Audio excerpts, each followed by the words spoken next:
Welcome to Indiana Sports Beat Radio, brought to you by the Hard Truth Distilling Company in Brown County, Indiana. So for the thousands in attendance and the millions watching around the world, it's time! 3 on the way. Oh! It went in! It went in! And Indiana wins the ball game! Know your role and shut your mouth, you jabroni! Float game for the win! And one! Tyree! Talking to the Rolex wearing, diamond ring wearing, gift stealing, wheeling dealing, limousine like, jet flying, son of a gun. Taylor's gone! Jonathan Taylor! Goodbye, touchdown, Indy! I'm never taking a back seat to anybody and don't plan on starting now. Woo! IU! America! They got a football team now! It's pretty simple. I win. Google me. There's no doubt about it, yeah, you mean Gene Okerlund. You know that I'm the cream of the crop. Now, from the Hard Truth Studios, here's Jim Coyle. Hello, everybody. Welcome aboard on this Monday. Another edition of Indiana Sports Beat Radio coming to you from high atop Rick House, number one of the Hard Truth Distilling Company studios. Hope you're having a great start to the week and had a great weekend. Plenty to get to and to catch up from over the weekend. Looking forward to Greg Rakestraw joining us, as well as Don Fischer here in this first hour of Indiana Sports Beat Radio. Plenty to get to. The Colts get a win with Anthony Richardson back at the helm, so congratulations on that deal. The Pacers split with the Heat over the weekend, and I believe that the only one that mattered was the first game with them, the in-season tournament. However, it was an opportunity for both Thomas Bryant and Khalil Ware to take the Saturday and come down to Bloomington to take in the Indiana basketball game as the Hoosiers took on South Carolina, and they played what might be the best game I've seen an Indiana basketball team play in a few years, as far as being a complete game, without question. We'll talk more about that. Of course, Don Fischer joins us, and it is a gigantic week for Indiana football, and for more than one reason. Of course, at the end of this week, the game of the year in up until this point for in college football, I think, when you have a top 5 matchup between the Hoosiers as they travel to take on the number 2 Ohio State Buckeyes with a ton on the line. So we'll be talking about that all week. There's so much involved with that. Curt Cignetti, one thing that Indiana fans no longer have to ask about, he's locked down. He is signed it. Indiana extends him by signing him to an 8-year extension into the next decade. So those worries are off of the table. As I've tried to tell you guys, he's not going anywhere. He likes doing what no one else has been able to do in a place where no one's been able to do it. But so now that deal is taken care of. The assistants will probably be locked down for the most part as well, at least for the foreseeable future. So you're not looking at an anomaly in Indiana's football season. Now, they're not always going to start 10-0, let me tell you. But great weekend of high school as well. Greg Rakestraw, the man about town. Besides Greg and Kyle Neddenrep, probably the 2 busiest people in all of Indiana sports media. Greg, how are you, brother? I'm good, my friend. How are you? I cannot complain. Plenty going on. There's a ton happened over the weekend, and Indiana was on a bye, so that's saying a lot. But might as well get to the Colts first, man. A good win. They come Anthony Richardson back into the fold. They go to New York and beat the Jets and Aaron Rodgers. That they do, and I will share with you how I opened the post-game show yesterday. in the fact that that was potentially a season-saving win for the Indianapolis Colts, and that was still not the most important part of it. Anthony Richardson looked the part yesterday. 20 for 30, 3 touchdowns when you combine running and passing, 2 70-yard touchdown-producing drives when trailing in the fourth quarter. His first game-winning drive as an NFL quarterback. And I'm not sure if I completely agree with the methodology of kind of how his situation was handled, but it's hard to argue with results. He looked like a different player yesterday. So we've seen it now once. Let's see if this gets replicated against clearly the best team left in their schedule in terms of the Lions. And let's see if one solid Sunday turns into a potential playoff push. But after a couple of ugly weeks for this football team, against, albeit, a bad team in the Jets, Richardson looked the part yesterday, and that was a huge development for Colts fans. Well, and I said I understood the benching. I didn't know if the message was going to be received. And I obviously I can't say that this is what did it, but the result from the turmoil they've been through, that's what you want to see. You want to see that kind of a response all the way around, a winning response on the road, the things you just mentioned, more adversity to get that win.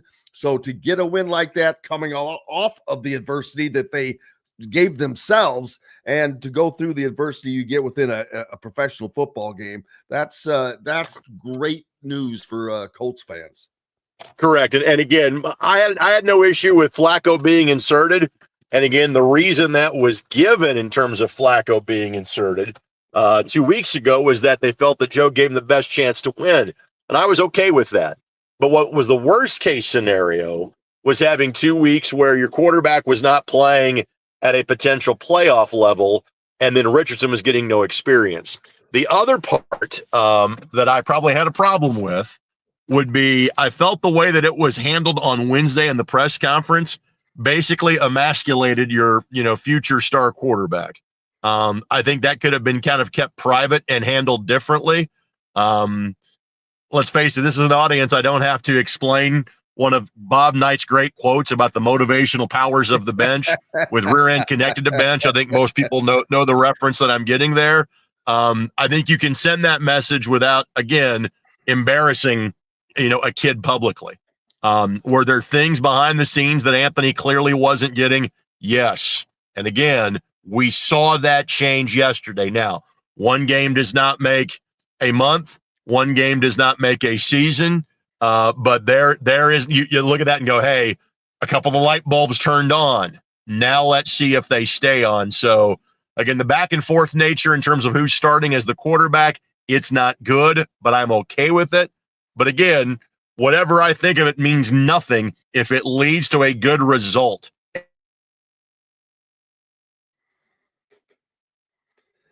Absolutely. And I think we lost Greg there for a second. We'll know when we get him back. But that is the fact of the matter. And they got the desired result, which is not only a win, but it is a win with a leader in their quarterback. And we have you back there, Greg? You do. And frankly, the other thing that I pointed out, and while obviously his ability to run the football was evident yesterday, it wasn't plays with the running game, but it was powerful runs. It was a good number of runs. The first offensive play of the game was a design quarterback run. He had 10 carries, and none of them were scramble mode. They were all design runs. And so, to be blunt, I thought Shane Steichen did a better job of game planning with Anthony Richardson than we have seen during the course of the season. But they didn't win just because he was a running quarterback. He made throws that the quote-unquote passing quarterback needs to make. He made the right reads, and I'm not sure this needs further explanation in terms of, A, they won, and B, his completion percentage going into the game for the season was 44%. His completion percentage yesterday was 67%. I'm not sure I need to further quantify that, but frankly, if you went back and looked at those 10 incompletions, probably 3 or 4 of those were on purpose, were balls that were dirted or the ball that was thrown out of bounds, knowing that the half was over at the end of half number 1. He made the right reads. He made the right throws. And there were not any, oh, my God, where was that going throws that we saw numerous times when he was on the field this season. He was in command of the offense. He was in control of the offense. And if that's because he was better prepared and did the right things Monday through Friday to be ready on Sunday, it's sad that it took 10 weeks into the season for that to happen, but thank goodness it's happened. And now let's see if you build on that going forward. Yeah, hopefully so. But great sign, and a great sign from Anthony Richardson, showing that he wants to be the guy, that is his plan, to be a part of making this team go. And so hopefully that is what Colts fans get to see going forward. A lot of other football as the IHSA playoffs are going on. And I don't know if this is a game you had or not, but man, how in the world did Center Grove beat Warren Central with the Bears defense? They have the 85 Bears defense on that team. And people, if you don't know what I'm talking about, Tyrone Burris, who just flipped to Louisville to Indiana. You've got Damian Shanklin, who's going to LSU. You've got the 2026 number one player in Indiana on that same defensive line in Jeremy Finch, and a host of others on this team. That they've got an offensive lineman, I think, that's going to Notre Dame. It's crazy. They have more players on that team than I played against on a single team in high school. Well, it's a matter of that. You're right. They're the monsters of the Midway defensively. They're also very average offensively. And that was kind of the Achilles heel for Warren Central all season long. And I say that, and they lost twice. The two teams that beat them were Lawrence North and Center Grove, who are two of the five best teams in the state. LN got knocked up by Brownsburg. So LN Brownsburg was the game that I had, with Brownsburg winning that one 22-21. Brownsburg and Center Grove will play each other, and I'll have that game coming up on Friday night for the 6A South Semi-State. But to answer your question, Center Grove can really sling the football. And Gabe McWilliams at quarterback, who's going to be a one-year starter. Obviously, the last two kids in front of him now play at Indiana. Gabe's a really solid player. This is not the traditional Center Grove team that is the wing tee, smash mouth, line up and run the football. They have really become more of a passing team over the course of the last couple of years. And so they were able to spread the field, throw the football. I think trying to run against Warren Central is probably a mistake.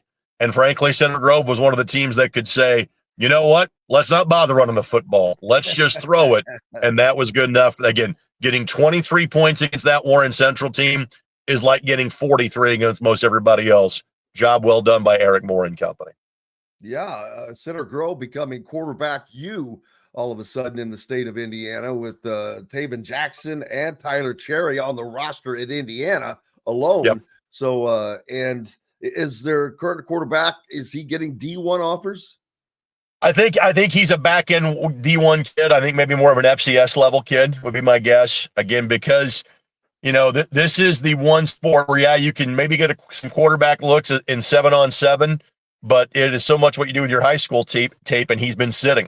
Up until this season. But he's every bit of 6'6". They're going to need to put a little more, I think, weight on his frame. But my guess would be is that he is maybe getting some MAC attention off the top of my head. I'll have a better answer for you next Monday. We've had them once, and it was back in week number 8, and I've actually slept a couple of times since then. But I think he's more of an FCS MAC level quarterback. It's all right. That's a feeder system now in this day of college athletics. Unfortunately, I have said this to friends of mine at some of the places I have worked at the Division I level. We're all junior colleges these days, buddy. All of us are, because of the way the system works. Absolutely. What's up next for you, sir? All right. So what's up next for me is Center Grove and Brownsburg on Friday. A little small college basketball. So I'll see Pat Knight and the Marion Knights coming up on Saturday afternoon. And then Colts, and I can't believe I'm saying this, the best team in football, the Detroit Lions, coming to Lucas Oil Stadium on Sunday afternoon. So the Detroit Lions are the best team in the NFL. Indiana is 10-0. Right. What in the wide world of sports is going on in the world? In the days of an actually published Sports Illustrated, there was the weekly note of this week's sign, the apocalypse is on us. I think you just gave a couple of those things, Jim, right there. Oh, that's funny. I've been rewriting toying with a song, The Apocalypse. It's you will enjoy it if we ever get to hear that. But appreciate you, sir, as always. Greg Rakestraw from the Indiana Sports Network. Make sure you're giving him a follow and keeping up with what he's got going on, because it will involve sports in the state of Indiana, and it will be frequently.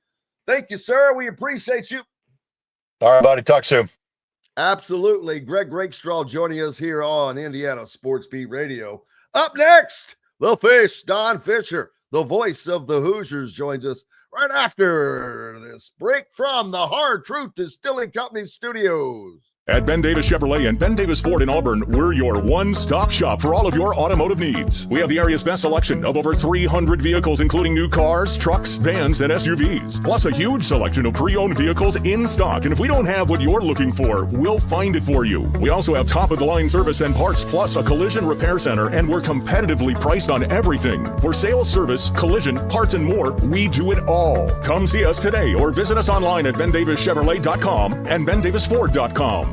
Enjoy healthy, delicious meals at home without the hassle with the Fresh Fork. Chef-curated, ready-made meals delivered right to your doorstep. Proudly fueling IU athletes and now available to you with a menu that's always fresh and diverse, from hearty proteins to fresh salads. The Fresh Fork empowers you to make better food choices without compromising. Let the Fresh Fork help transform your lifestyle for a healthier way of living today at thefreshforkonline.com. Use promo code RADIO20 and get $20 off of your first order. Country living is just a swing away.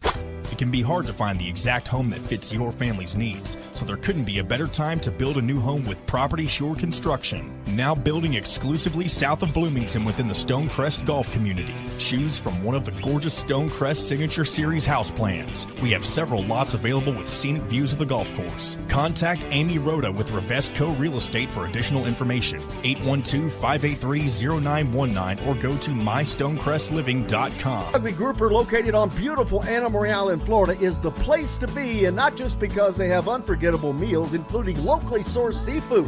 The Ugly Grouper has your favorite craft beers and cocktails, along with live music every day. The Ugly Grouper is family-friendly, able to host private parties, and has the biggest grouper you've ever seen.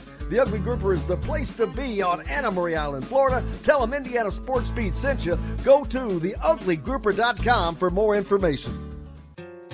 Located on 325 acres in beautiful Brown County, Indiana, Hard Truth Distilling Company is the biggest and the best craft distillery around. While Hard Truth is already known for producing internationally awarded whiskeys and spirits like Hard Truth's sour mash bourbons, sweet mash, and hard road ryes, as well as their cinnamon vodka and the always popular toasted coconut rum. Hard Truth Distillery offers so much more. With a full-service restaurant, ATV, and distillery tours, as well as live music, you can spend an entire day at Hard Truth Distillery while making your entire family or group happy. And that's the Hard Truth. Hard Truth products are available across Indiana, as well as many other states. So no matter where you shop, if they don't carry your favorite Hard Truth product, tell them you want the truth, the Hard Truth. Hard Truth Distilling Company encourages you to enjoy all of their products responsibly and to never drink and drive. Welcome back here on this Monday, Indiana Sports Beat Radio, and as always, the great Don Fischer, the voice of the Hoosier, joins us. And Don, a little bit of a break for you this weekend, no double duty, as the football team had a bye week, although basketball did play on Saturday. And not only did they play, Don, I got to tell you, that was the best that I think I've seen Indiana play in a couple of years as far as a complete game. They came out hot start. They came out shooting the ball. They came out scoring, and it was coming from different places. And they played 2 full halves. So but the funny thing is, as well as they were playing, boy, they could never put South Carolina away until the very end. Well, and it was a story of 2 halves in the game from an officiating perspective as well, because the first half kind of went along smoothly, and Indiana ended up with an 11-point lead at halftime. And then in the second half, 32 fouls were called, 12 in the first half, 32 in the second half. And it became a game that had no momentum to it because of the number of whistles that were blown. I don't know what happened with the officials at halftime, whether they went in and said, we're not calling enough fouls or what. But whatever the case, when you have 12 in one half and 32 in the next half, it just doesn't make any sense, or it doesn't feel like it does. So I don't know if they thought there was some chippiness going out there. They were trying to make sure they kept everything in check. I don't know. All I know is the whistles were demonstrative in the second half compared to the first. But I like you. I thought Indiana played really well throughout most of this ball game. I thought Miles Rice put forth one of his best efforts so far in this young season for a basketball team that needed him to be really good on Saturday, and he was. 3 of 4 from the three-point line, 7 of 10 shooting. Did a great job, I thought, of running the show in the sense of generally getting the ball where it needed to go, although Mike Woodson was pretty unhappy at the end of the ball game, saying that the offense wasn't like he liked because simply there only were 12 assists in the game. So I don't know if that was a knock on Miles or just a feeling that he didn't feel like the team played as well offensively as he would have liked or as cohesive as they would have liked. But all I can tell you at this point is Indiana's right now in that ball game on Saturday. You played a quality opponent, somebody that could beat you if you didn't play up to your capabilities, and Indiana walked away with a big win. Yeah, Miles acknowledged that comment in the postgame presser as well and said, yeah, well, that's probably on me. But he said he thinks coach is talking about execution, which maybe that was the fact. I don't know. But when he said that in the postgame presser, I was like, these stats look pretty damn good from what I've seen in a while, because it looked like they were, like I said earlier, they were getting scoring from all over, but they did go away. I don't know. I shouldn't say go away. Mackenzie Mbako was part of that hot start. But then he didn't score from, like, I remember about 3:50 to go at the end of the first half again until 9 minutes to go in the game. Yeah. So there was a big chunk where he was not part of what was going on for whatever reason. I don't know what went on there, but again, like you said, Miles Rice, start to finish, and he shoots 70% on the day. Right. That's freaking phenomenal. But also Kanan Carlisle, he got going. His first Indiana game in double figures, and he was consistent. First half, I think he had 7. Second half, he had 5, but his shooting was good along the way. He was 5 of 9 on the day. Didn't try to do too much. And this offense seems like it's starting to gel. The 3-point shooting, man, that's a great day when you shoot almost 38%. They'll take that every day and twice on Sundays. Actually, they shot 47% for the game from the 3-point line. Oh, yeah, I'm looking at the half percentage. My fault.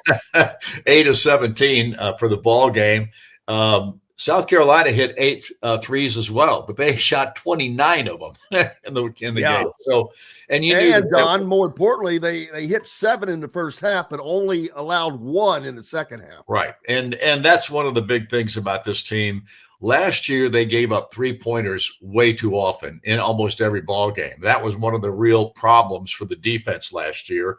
And so far this year, I think the defense against the 3 has been great. And I think Carlisle and Rice both have something to do with that, because they're both so quick and athletic, and they're just not going to let anybody go out there and shoot 3s on a consistent basis, especially from those guard slots. And they've disrupted that, I think, for every team that they've played against so far this year, including Tennessee in that exhibition game.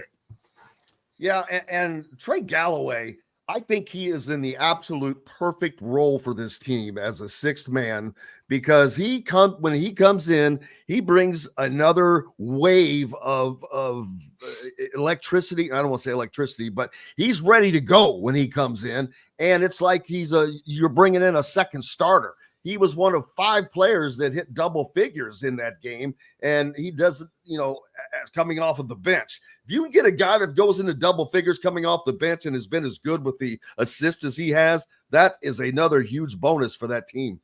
Well, I think that the one thing about Galloway that we've seen here in the early part of this year is the fact that he's got his confidence in his shot back.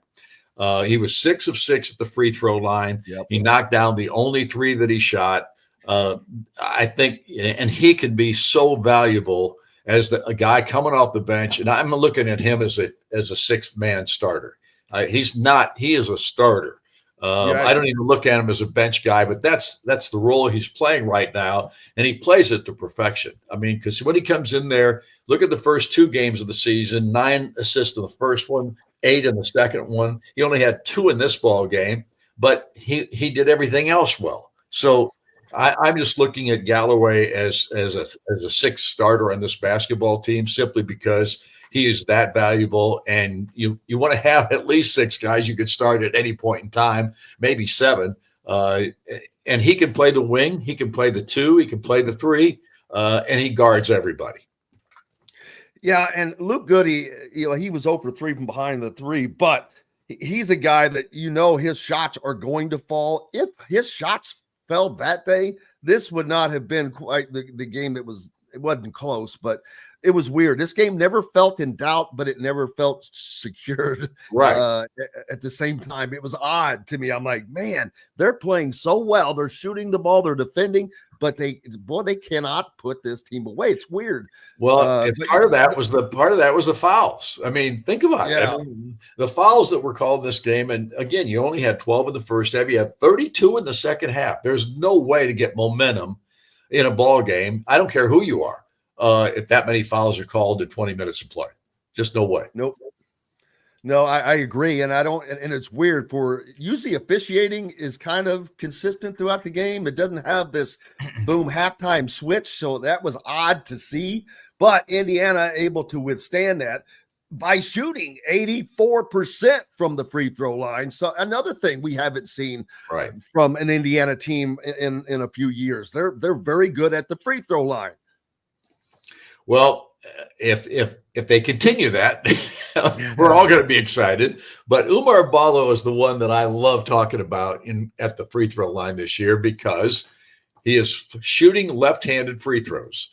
He is an honest to God left-handed player, but he never shot free throws left-handed at Arizona or Gonzaga. They were trying to make him a right-handed free throw shooter in those days, and he shot, I don't know, it was like 42% last year or something like that from the free throw line at Arizona. They got him shooting left-handed free throws, and he was 5 of 9 in this ball game. And I think in the first 2 ball games of the season, he was in that same ballpark. In fact, I can look this up real quick. Yeah, that's crazy that they would try to do that. I don't know what the thinking is there. This is not I'm trying to think of a sport where that really matters, what side you're using. Well, if you're a natural left-hander, why weren't you shooting left-handed? And that's what I mean. They had him shooting right-handed at Arizona. I know that for a fact. He told us. But right now he's 9 of 15. That's 60% at the free throw line. If you're 60% as a guy that never has shot above 50% in your career, then you're obviously making improvement. And sometimes he throws up one or theirs that doesn't look like it has a prayer and it doesn't go in. But a lot of the time it's just a nice smooth stroke, and I love it to death. I just think the guy, and I'll say the other thing about Ballo, his energy level the last 2 ball games has been different, and I love it. Yeah, he played 30 minutes in this game. I expected him to play like 22 minutes a game this season's and he has played at least, I don't know the last game what it was, but I know this is the second time of my memory that he played 30 minutes or more in this season already. So he's putting in more minutes than I thought that he would, and it came out big with 10 defensive rebounds, 3 offensive rebounds, 13 boards. That is a lot, because especially on the offensive end, but man, if you can get 13 rebounds out of a guy, that's paying big dividends. No question about it. This basketball team is taking shape. I think it's going to be interesting now. They've got North Carolina, Greensboro this Thursday, and then they go on the Battle for Atlantis, of which I will not be there simply because of football. And Indiana plays Wednesday, Thursday, Friday of next week in that Battle for Atlantis. I will be back here for the bucket game against Purdue. I'm not making the trip. Austin Render, with our women's team going down there to play in the Battle for Atlantis for the women's side of it. They will be playing on Sunday, Monday, Tuesday. The men will be playing on Wednesday, Thursday, Friday. So Austin Render gets a week plus in the Bahamas. Obviously, he'll be working harder than he is doing anything else because you're going to have 6 games in 6 days. Yeah, the irony is Indiana, the only team that has men's and women's in the event on both sides. So right, kind of a little, and so that worked out very well for you. Yeah, well, it works out in the sense that obviously I can't do both, and to be able to do both, I would have to have somebody flight me privately back and forth. So I can't do it. And obviously, here's the other thing: we have never dumped football for basketball because it would be wrong to do that. And I've missed trips to Hawaii, Alaska, places like that over the years because of the conflict. So, the sheer fact that you can say that with the history of Indiana football is an amazing thing, and I think something to be applauded. Of course, now people would be up in arms if that happened, and prior they probably wouldn't have cared so much. But the fact that didn't happen is big. I failed to talk about Curt Cignetti getting locked down for a new 8-year deal into the next century as well, because we didn't talk a lot about football, but it's kind of hard to ignore that. Well, it is, and obviously this is a football coach who deserves next decade. My bad. Yeah, this is a football coach who deserves what he's getting because he is just absolutely transferred everything from a negative to a positive on the football side of things. Crowds, record, just the thinking process about Indiana football. You're no longer a second.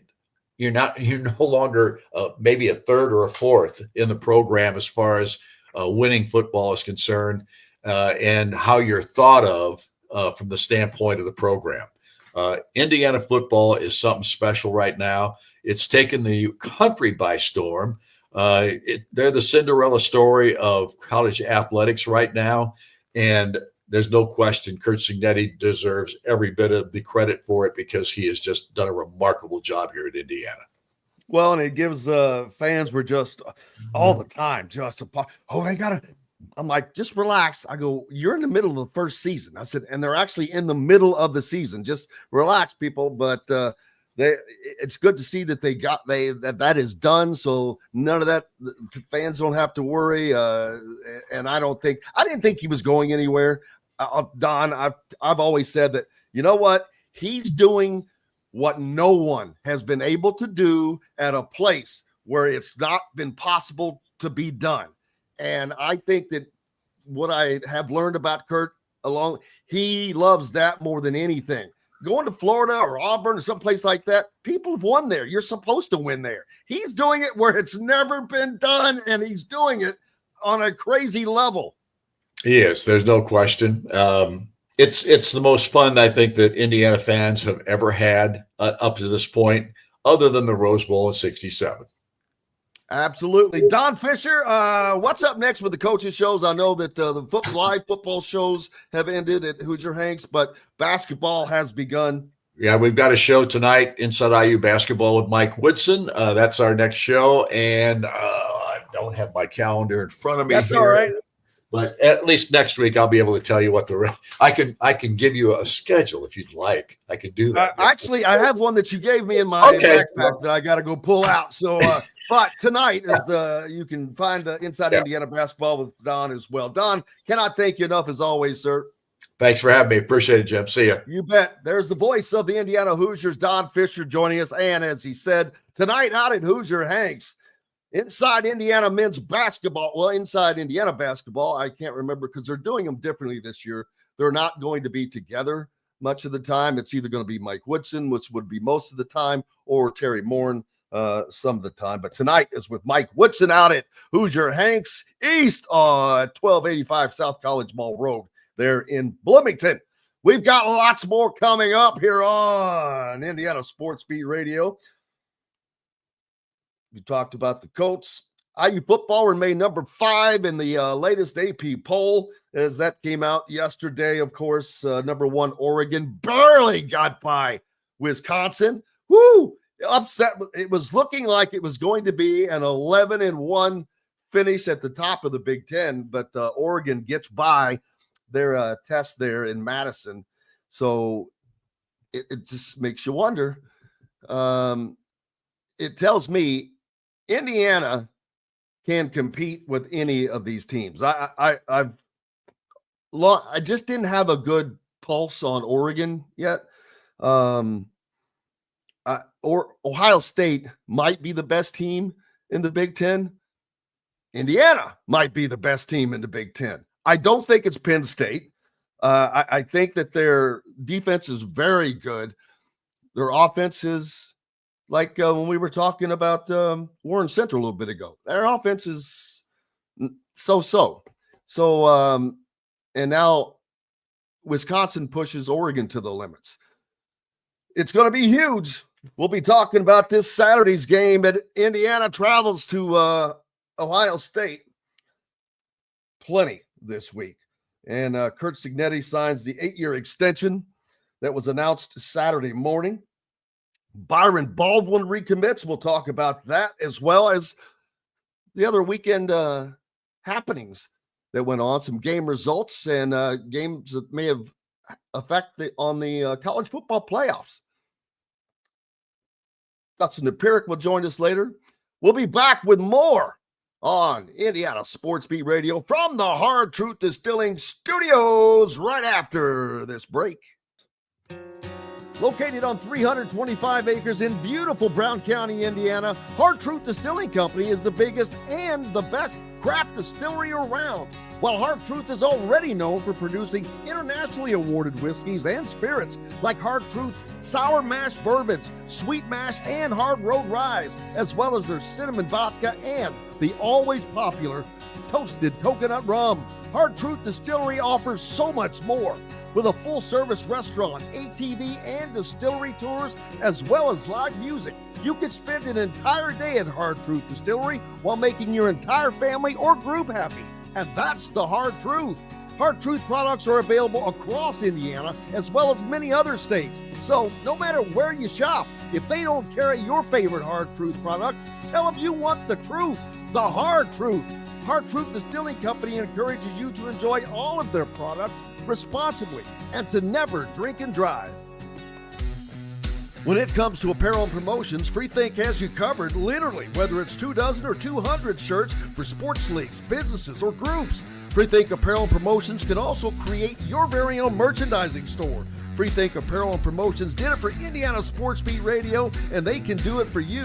Whether it's screen printing, embroidery, digital printing, promotional products, vehicle wraps, or anything else under the promotional line. See what Freethink Apparel and Promotions can do for you at freethinkapparel.com.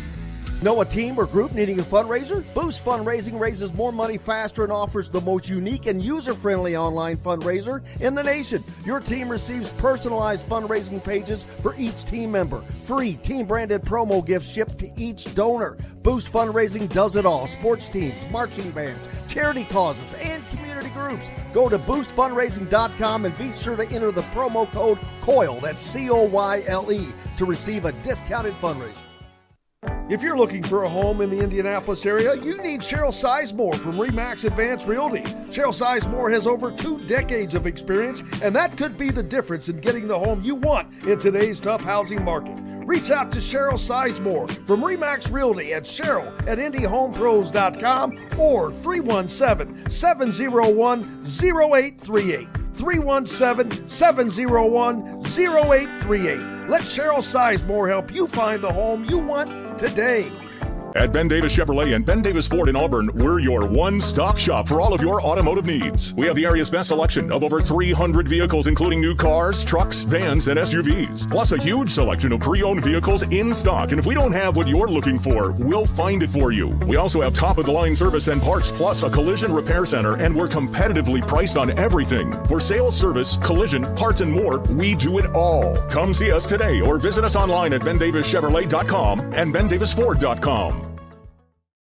Welcome back, Indiana Sports Beat Radio here on this Monday. Thank you so much for being with us, no matter where and how you're listening, of course, on one of our great radio affiliates like 97.7 ESPN, The Ref, down on the river in the southwest corner of the state in Evansville.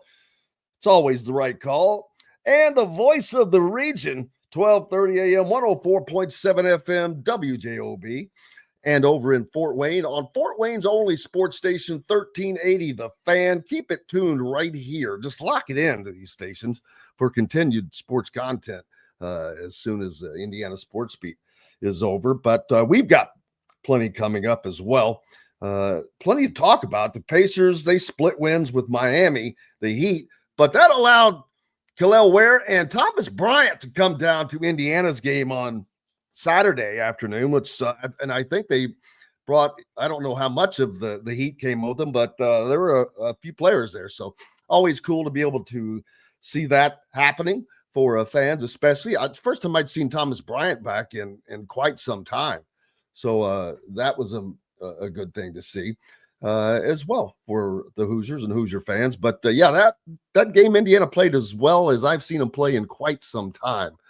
But I saw Robert mention earlier, I think that he's watched Purdue and Indiana both play, and he thinks that Purdue is playing better right now. Well, you can't argue that because they beat Alabama, and that's a hell of a win. Let me tell you.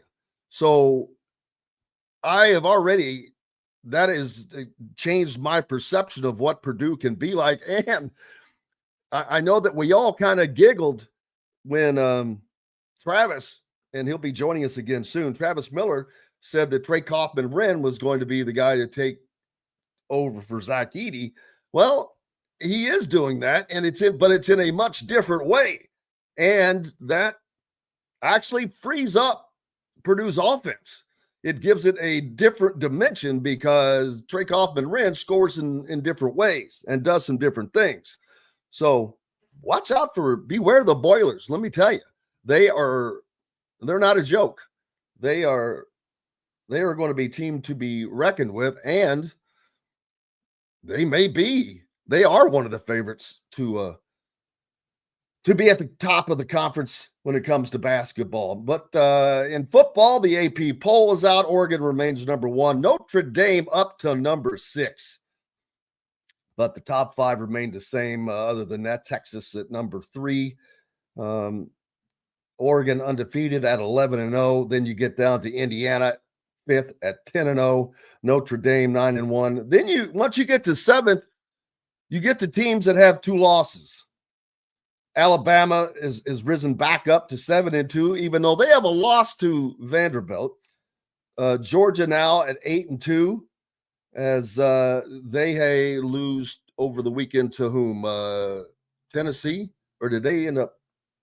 They must have beaten Tennessee because Tennessee dropped to 10th at 8-2. I didn't remember the outcome of that game. So let's see. Georgia got a 3-rung promotion at number 8 with its 31-17 win over Tennessee. Yeah, so there you have that. Indiana had just moved in front of Tennessee in the CFP poll. So there's not going to be any movement in the top 5 of the CFP poll this week, which is great news for Indiana fans because, again, they are locked in to the playoff, in my opinion now. A loss at Ohio State, yeah, they're going to drop, but Tennessee dropped from 6th, so 1, 2, 3, 4. They dropped 4 spots, losing to Georgia, who was 12th. So Indiana is not going, as long as it's of course they won, but Indiana's not going to drop far if they lose the game to Ohio State. But there's a lot on the line. Winning that game, there's more to gain by winning than there is to lose if you lose, if that makes sense. If they win that game, it's collect $200 and go straight to the Big Ten playoffs. I mean, the Big Ten championship game in Indianapolis, which B will, at a minimum, I believe, automatically secure a home playoff game for Indiana if they were to lose it, if they were to make it into but lose in the Big Ten championship. You're not dropping. I don't think that you're going to get penalized especially for losing to the number one team in the country. So they will be in that 5 to 8 slot and host. Now, if they were to beat Oregon, well, then there's no home game, but you get a bye in the playoffs, and you'll be starting out at one of the big bowl games. Well, Indiana would return to Pasadena to play in the Rose Bowl. That's where the Big Ten champion will be playing their first playoff game in Pasadena at the Rose Bowl. Would you rather see them at the Rose Bowl or host a first-round playoff game? Remember, if they're playing in the Rose Bowl, they've got a bye, so they're automatically moved up. Curious as to what the fans think. It doesn't matter to me. I enjoyed the game out in Pasadena. It was it's a great place to play, and Indiana had success there. So you got that going for you, which is nice. And as a matter of fact, not only that, Curt Cignetti's got some things going for him, which is also nice. As I mentioned, it was announced Saturday morning that he had just signed the extension, and yet again, what does he do? He gives another quote that he's a quote machine. That's part of why he's such a media darling, but he is a quote machine, and yet he produces yet another one. Well, honestly, they came to me. They were very proactive. And, some people say, well, why would you do that when, this one may open, that one may open, and you're going to be a hot commodity, blah, blah, blah. And the fact of the matter is, we're the emerging superpower in college football. Why would I leave? We're the emerging superpower in college football. Why would I leave? Kind of what my opinion was that he wasn't going to. One of the reasons I just told Don, and I've told you guys multiple times, is that's how he sees it. That is exactly how he sees it. He is building one of college football's next powerful programs. He's done it. I mean, Indiana is there. Now they have to stay there, but right now they're there. You can't be talking about a single game that will send you to the Big Ten championship and you're not there. You're there. There are only 4 upper echelon teams in the Big Ten this season. And Indiana is not only one of them, are they the best of them? We'll find out where they are this Saturday at noon in Columbus as the Hoosiers travel to the Shoe to take on the mighty and vaunted Ohio State Buckeyes coming off of a bye week. Curt Cignetti, 7-1, coming off of bye weeks also. So looking forward to seeing how this game comes out. It's more importantly, if Indiana at worst makes this a very competitive game, it's going to quiet a lot of doubters. A lot of doubters. And I don't know that it matters to Indiana. It matters in perception some. But I think that perception can still cover recruiting. I mean, it takes a minute for that to cover everybody. But you know what? Not enough for Byron Baldwin, who recommitted to Indiana. Kind of haven't talked about that either because that happened, I believe, Friday evening. So I knew about that all day, but had to hold that.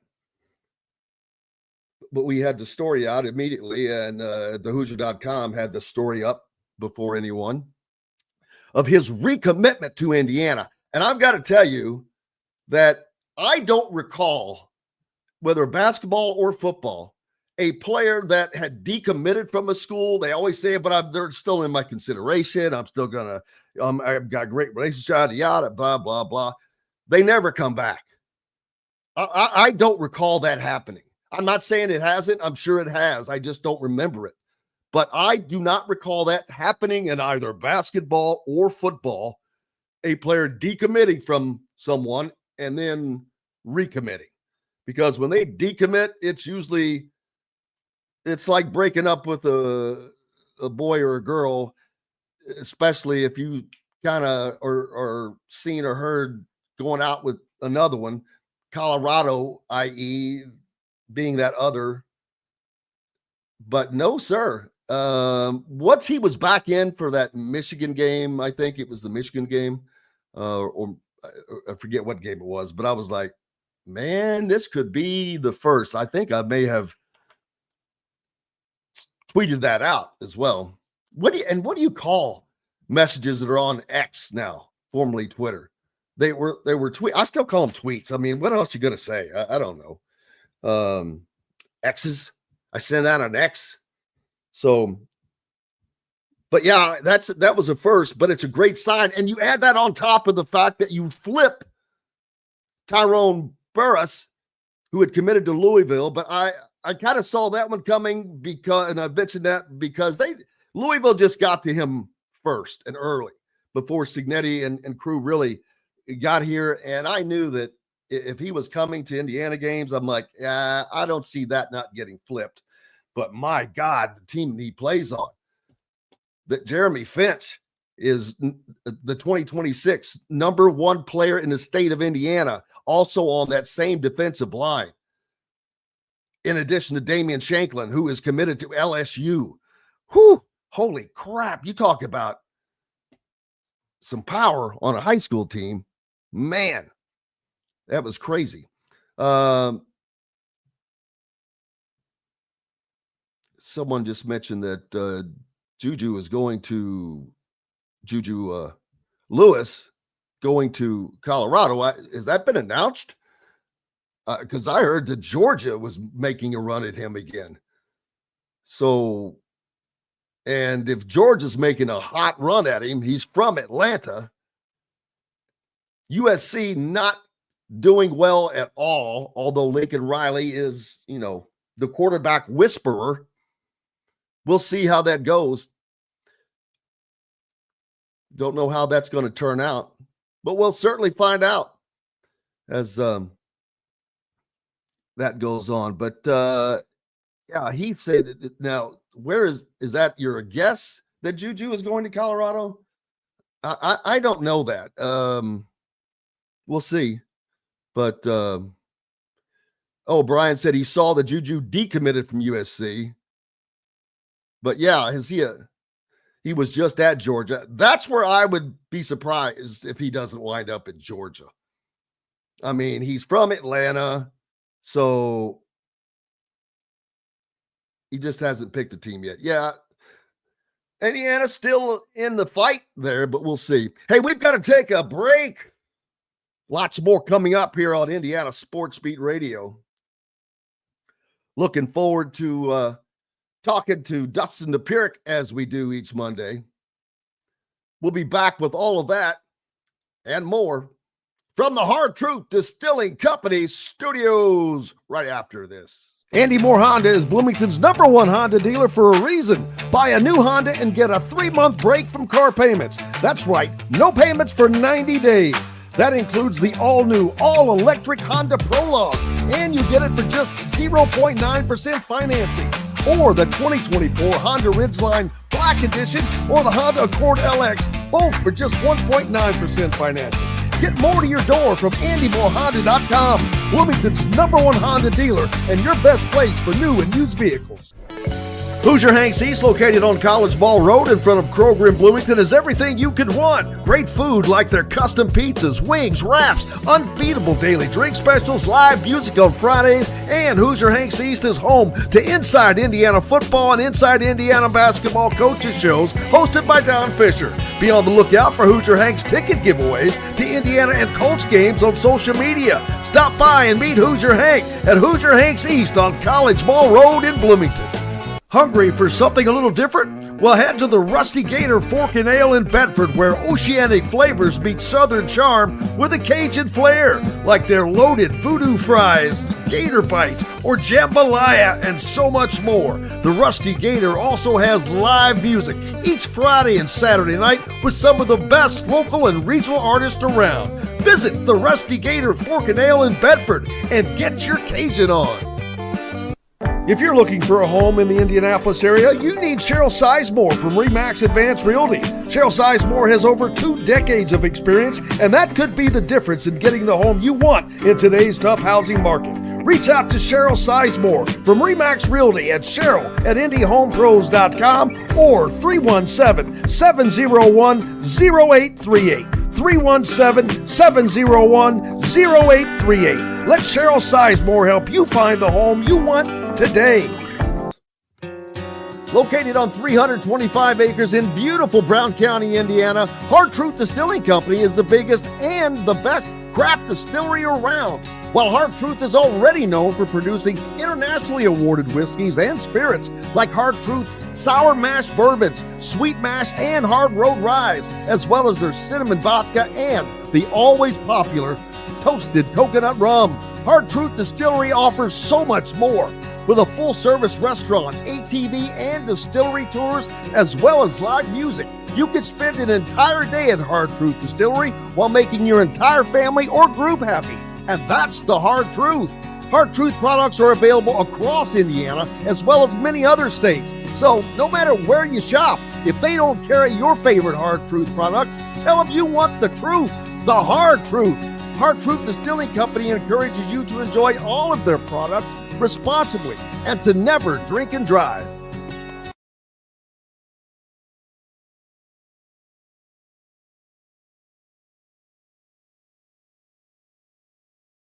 Welcome back, Indiana Sports Beat Radio here on this Hungry for something a little different? Well, head to the Rusty Gator Fork and Ale in Bedford, where oceanic flavors meet southern charm with a Cajun flair, like their loaded voodoo fries, gator bites, or jambalaya, and so much more. The Rusty Gator also has live music each Friday and Saturday night with some of the best local and regional artists around. Visit the Rusty Gator Fork and Ale in Bedford and get your Cajun on.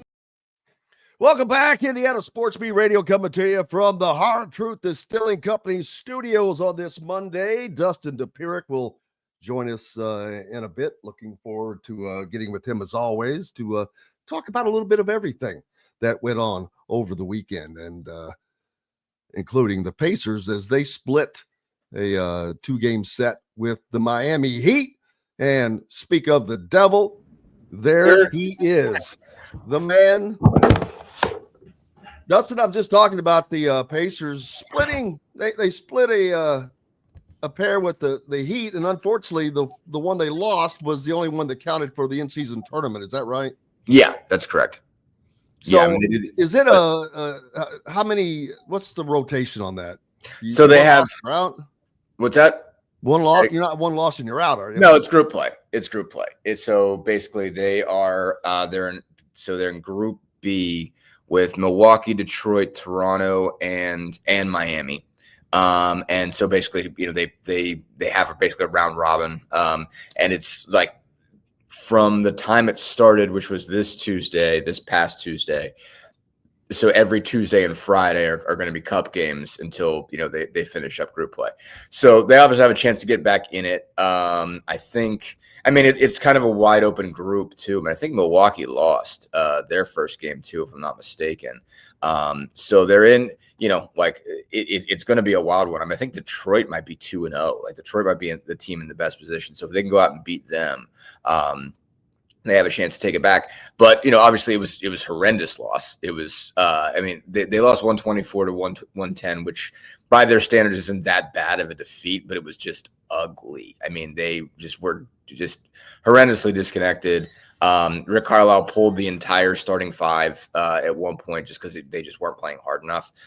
They spent all day Saturday, not all day Saturday, but like a couple hours Saturday, basically just watching film and being like, guys, this is unacceptable. And they got it back together Sunday. Basically, a lot of the areas where they had a lot of breakdowns were, just defensive rotation. I mean, it was bad on Friday. I mean, like guys just got lost. There were shooters that were left alone with like half the court by themselves. They got beat in transition off a made free throw. Like you really got to screw up to get beat on transition on a made free throw. Like you don't get back fast enough after you make a foul shot. That's really, really rough. And that's how bad they were on Friday. But yeah, so I mean, as far as getting back into it, as far as the NBA Cup is concerned, they can do it. They didn't lose a group play game last year. So, so this is the first time they've lost one. So they got to battle back to get in it. But it's a wide open enough group that they might have a shot. And certainly, margin of defeat matters. Basically, I mean, so losing by 13 is a deal. I mean, like the Heat left their guys out there to add to that. So they're going to need somebody to beat Miami. But I think Miami also lost. I think Miami lost to Detroit, in their first game. So, they basically, they'll have a chance if someone else can beat them to get back in it there. But the bigger issue for them is not worrying about the NBA Cup. They just had to get right and play a halfway decent, half of basketball or halfway decent game of basketball on Sunday. And at least they did that because it was better than just, again, being just outright embarrassed like they were on Friday. Yeah, they had the Heat, 7 guys in double figures, man. That's pretty stout. Even for the NBA by NBA standards, when you get, including when you have a guy that's one of those guys scores 30, Bam Adebayo, man, he was a one-man wrecking machine, especially in the fourth quarter. Yeah, no, he really was. Bam was spectacular. Bam was really good in both games. I mean, you're kind of reminded just how good he is sometimes. I mean, just basically, especially because he's so good offensively and defensively. One of the most important things they did yesterday to get right, I thought Tyrese Halliburton did a really good job of this, was just hunting mismatches. But what hunting mismatches just really meant, find out who Bam's not on. Basically get they switch a lot and everything. It's basically like whenever he figured out which of Siakam or Turner was not being guarded by Bam, was like, get him the ball, get it fast, and get him to shoot, basically, and put him around the rim. And they got a bunch of buckets that way. I think they scored 62 points in the paint. And it was really just because they were avoiding Bam, and they did a really good job of it. I mean, because otherwise, they're starting power forwards, Kevin Love at this point. Kevin's obviously still a really good player. Kevin had a really good stretch in the third quarter game, but I mean, he's not going to defend the same way that he used to, when he was younger. So they attacked Kevin Love. They attacked Haywood Highsmith. They attacked basically anybody who got, Siakam or Turner on them in the lane, and did again and just made the most of that. Because when Bam was on him, he was shutting them down. I mean, Bam shuts everybody down. He's that good. But he was, making big time threes. Just did some excellent work. I mean, he was spectacular on Saturday, or on Friday, rather. I mean, he had 30, 11 rebounds. I think, let me double check here. Let me look at the box score and make sure I got this right. I think it was 7 assists. Yeah, 7 assists and 5 steals. So, I mean, that's just an incredible basketball game. Terry Rozier had 20 in that game. Tyler Hero had 20 in that game. Terry Rozier had 10. Kevin Love had 15 in like 7 minutes of action in the third quarter. That's when it really got out of hand, and when Carl decided to pull everybody, is Kevin Love had 15 points in 7 minutes. Actually, not even 7 minutes. It was 5. It was basically between like the 12-minute mark and the 7-minute mark of the third quarter. Like when Kevin Love at age 37 is burning you for 15 in that short of a spurt, you've done something incredibly wrong, and they very much had. And that tells you just how bad of defense they were playing. Ironically, for Miami, Kel'el Ware is the only player that played out of it didn't score. Yeah. Not only did he not score, he was in the negative for the plus minus, only a -5. But I look over at the Pacers, and all 5 starters are in the negative plus or minus. by 20. 1, 2, 3, 4, 5, all 6 bench players are in the positive. Yeah. Well, that's what happened. I'm like, that's kind of weird. No, I mean, I know Bobby Knight's famous for this because I only heard it like 100 times. Basically, every time IU played poorly, I got, basically like on Twitter or on Cover It Live or whatever. In my years covering IU, I was reminded, what Bobby Knight would do right now is he'd pull a whole starting five, and that's what Bobby Knight would do. And Tom Crean needs to do this right now, or he doesn't have any guts. And so I've heard this anytime I covered IU, same deal when it was Archie, same deal when it was Woodson when I came back. But Rick Carlisle did it. And you don't see that a lot in the NBA. I mean, sometimes you'll see a hockey shift just for the purpose of getting the guys out all at once, and it's not meant to be, punitive. In this case, it was meant to be punitive. I mean, he didn't hold back in saying that. He was like, they were not playing hard enough. It was bad. And I asked him, well, how do you think they reacted to it? It's like, well, I don't know, but I hope they were embarrassed, because it was embarrassing. It was that bad. And so, I mean, he pulled them, and they don't have a full second unit right now. That's the reason why it really stood out as to how upset he was. Because they're playing Aaron Nesmith and Andrew Nembhard are both out for a while. Nembhard's out for at least another week. Nesmith's out until Rick Carlisle said December. On top of that, they've got two centers who are out long-term with Achilles tendon tears. So out of they had 14 guys in the roster. So four guys are out. That leaves them with 10, but James Johnson doesn't play. So more, I mean, they are down to not many guys. So they're using two-way contract players. So Quentin Jackson and Enrique Freeman are two guys who have Mad Ants, Pacers two-way deals. So you get 3 of those on top of 15 regular roster spots. So they were going with those guys, and they've had to play a bunch since Nesmith and Nembhard have been out. But so it was Freeman and Jackson had to play a bunch. Johnny Furphy played a lot, and all those guys were in the positive, and substantially so. And so that was a case of if you guys aren't going to play hard, I'll find people who will. And the bench guys, again, and they're digging deep to do it, came out and really played hard, basically, and really got after the Heat in that stretch. They got it back. They were down, I think, 17 when they got pulled, and they brought it all the way back to 10. And so, basically, and they left them out there for as long as they could. Basically, I think it was till the 7-minute mark of the fourth quarter, and they put the starters back in for a little while and then pulled them back again, because it still wasn't particularly good, in the fourth period. I mean, they could not go with that group any longer. And so, yeah, I mean, and it was crazy. It wasn't just everybody was in the negative. All the starters were minus 22 or worse. That the best guy, Ben Shepherd, was minus 22. The worst guy, Miles Turner, was minus 29. And they had bench guys. Obi Toppin was plus 14. Quentin Jackson was plus 14. Enrique Freeman was plus 12. TJ McConnell was plus 5. Johnny Furphy was plus 6.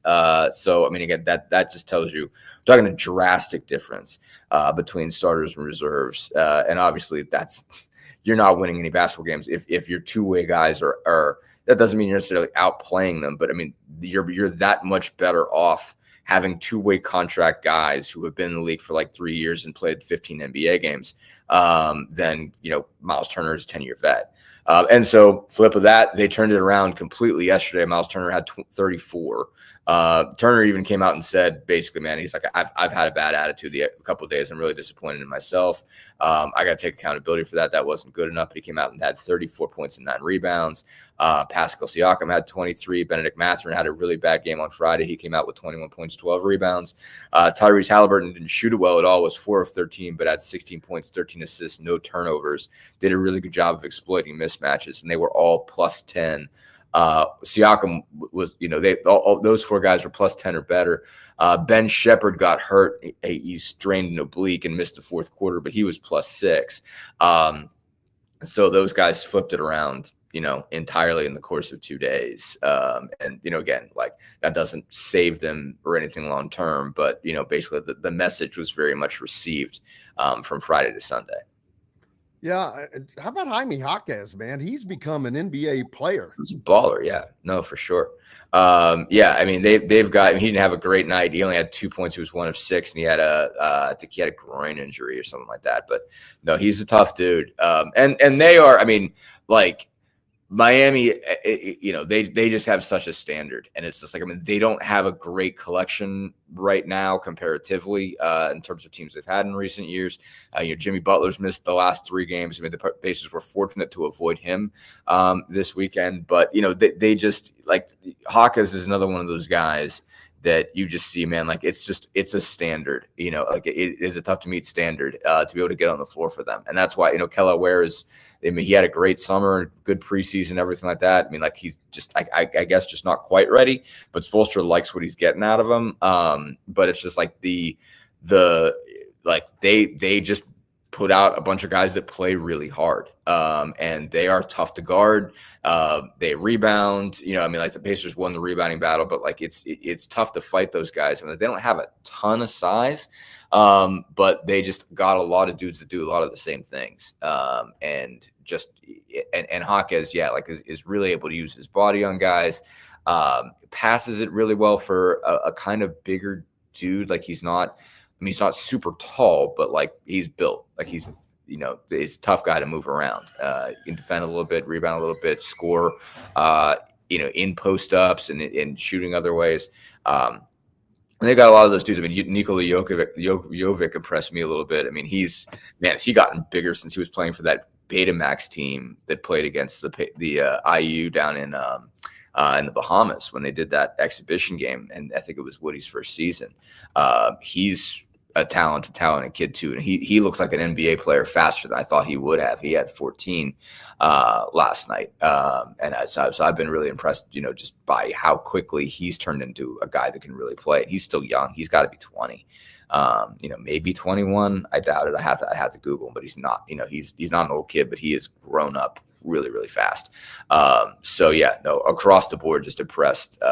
With that team, they're still, I mean, that's not a great Miami team. They're going to be hopeful to be the 8th seed or something like that, but they're just, by the fact that they just meet that standard. I mean, Miami's just a playoff team, and they're going to be for a long, long time. Yeah, looking good, and hopefully the Pacers can get themselves there as well as they get off the mark here. They split this weekend, and now they go on a 3-game road trip coming up. So dealing with the injuries, and this is going to be a tough 3 games. Yeah, no, I mean, losing Shepard's a problem if he's out. I haven't checked the injury report yet this morning to see if he's on it yet. I mean, I would guess he'd be questionable just because that's kind of a standard Pacers move to, when somebody's hurt, to throw him on questionable and then see where it goes, and then maybe he's out for a little while longer. But, I have a hard time imagining you can strain an oblique on Sunday and play on Monday. That's not easy on the second night of back-to-back. And you're traveling to Toronto, and you got to pass customs and the whole bit. So I would doubt that he's going to be able to heal in that amount of time. And so, basically, by any standard, their 4 best defenders are Nesmith, Nembhard, Shepard, and TJ McConnell for best perimeter guys. Miles Turner's, in his own category is big. But so you'd be without 3 of those 4, and the 3 bigger ones, the guys that are 6'4", 6'5", 6'6", that have the length to really go chase the 6'4", 6'5" wings that you really need to guard. McConnell's obviously going to be able to get up in somebody as basically on the perimeter. He did a really good job last night. Actually, they when Shepard got hurt, they had to put him on Duncan Robinson and Tyler Hero. He and Mathurin were kind of switching off on those two, and basically Hero and Robinson were going off at the time. Hero in particular had 5 threes in the fourth, and McConnell just did a really good job of fighting through screens just to keep with him. And so, he's going to at least make life hard for somebody, whoever he's guarding, but, he's going to be giving up 3 inches at least, basically, if you're guarding a bigger wing. And so, I mean, Toronto is missing a bunch of guys, but if you've got to have, if he guards RJ Barrett tonight, that's not optimal. basically in that kind of situation. Like, you'd really like to have bigger wings against Toronto or anybody, for that matter. I mean, there's, Grady Dick, Oshai Agbaji. I can't remember. I don't know if I'm getting his name right or not, but even the guys that the Raptors still have, for all the injuries that they're going through, and it's a bunch, are bigger wings. I mean, Toronto has a lot of length. And so it's like, again, like TJ will fight through everything. But all the same, he's going to be giving up a lot of size. And so they're going to need guys like Tyrese Halliburton and Benedict Mathurin to really, really guard. Mathurin in particular has to really, really guard if they're not going to have Shepherd. And it's a tough assignment. I mean, so really they're going to have to score it. They're going to have to outscore somebody tonight, and they're going to need, Mathurin, Siakam, and Turner and Halliburton to score a bunch, because they're going to have a hard time stopping people, because they just, again, when you're out your best three perimeter defenders, that's a tough assignment. So they need Shepherd back quick. Again, the timeline for Nembhard is I would think sometime next week. They could start to look at getting him back. So they need those guys back quick, because it's tough to play without. And again, they're not a great defensive team, and these aren't shut down, like defensive guards, defensive wings, but at least gives you a fighting chance in some of these assignments. And again, Halliburton tries. He tries more now than he ever has. But like, you don't want Tyrese Halliburton on a top assignment yet. He's not winning those physically. So they're in a tough situation. And they need Jarris Walker to really, really step up and guard somebody tonight. And so he's still figuring that part out. But so it is difficult. Again, Toronto's in a rough spot. They've lost 7 in a row. They're down a bunch of guys. They're missing Scotty Barnes. They're missing Emmanuel Quickly. They're missing Kelly Olynyk. Bruno Fernando has had some good performances. He's out. And so, they have the opportunity to take advantage of Toronto tonight, but it's going to be even harder if they don't have Shepherd tonight and they don't have him Wednesday in Houston. They deal with a Rockets team that's getting it together and getting it together fast. And it's 10-4 so far. So it's going to be tough for them to get that one. And then on Friday, they got to find somebody to guard Giannis. So best of luck there. Dustin Dpoirak with us from the Indy Star. We've got more coming up here on Indiana Sports Beat Radio from the Golf Club at Eagle Point Studios. And we'll be back with it right after this break. Located on 325 acres in beautiful Brown County, Indiana, Hard Truth Distilling Company is the biggest and the best craft distillery around. While Hard Truth is already known for producing internationally awarded whiskeys and spirits like Hard Truth's sour mash bourbons, sweet mash, and hard road ryes, as well as their cinnamon vodka and the always popular toasted coconut rum. Hard Truth Distillery offers so much more. With a full-service restaurant, ATV, and distillery tours, as well as live music, you can spend an entire day at Hard Truth Distillery while making your entire family or group happy. And that's the Hard Truth. Hard Truth products are available across Indiana, as well as many other states. So no matter where you shop, if they don't carry your favorite Hard Truth product, tell them you want the truth, the Hard Truth. Hard Truth Distilling Company encourages you to enjoy all of their products responsibly and to never drink and drive. Country living is just a swing away. It can be hard to find the exact home that fits your family's needs, so there couldn't be a better time to build a new home with Property Shore Construction. Now building exclusively south of Bloomington within the Stonecrest Golf Community. Choose from one of the gorgeous Stonecrest Signature Series house plans. We have several lots available with scenic views of the golf course. Contact Amy Rhoda with Revesco Real Estate for additional information. 812-583-0919 or go to mystonecrestliving.com. Hoosier Hanks East, located on College Ball Road in front of Kroger in Bloomington, is everything you could want. Great food like their custom pizzas, wings, wraps, unbeatable daily drink specials, live music on Fridays, and Hoosier Hanks East is home to Inside Indiana Football and Inside Indiana Basketball coaches shows hosted by Don Fischer. Be on the lookout for Hoosier Hanks ticket giveaways to Indiana and Colts games on social media. Stop by and meet Hoosier Hank at Hoosier Hanks East on College Ball Road in Bloomington. Whether it's a night out with the family, after work with colleagues, or catching the game with friends, Bubba's 33 is the place for you. Bubba's 33 offers a mouthwatering menu of selections that are all made from scratch every day.